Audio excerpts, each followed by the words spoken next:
Hello সকলকে। আজকে দেখো, আজকে মাছের ফিশ চপ নিয়ে এসেছি। আমি ছোট ছোট করে করেছি, তোমরা যেমন শেপ দিতে পারো।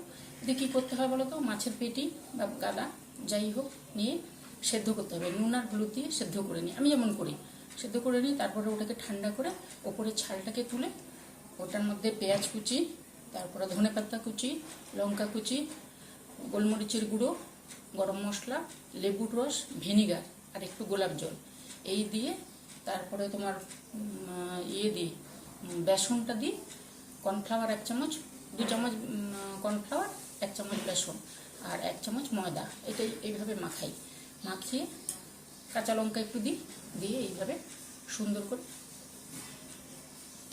হাতে তেল দিয়ে সুন্দর করে ভেজে নিয়ে এলে সুন্দর মাছের চপ রেডি। ভালো লাগে, চলো তোমরাও করবে, খাবে।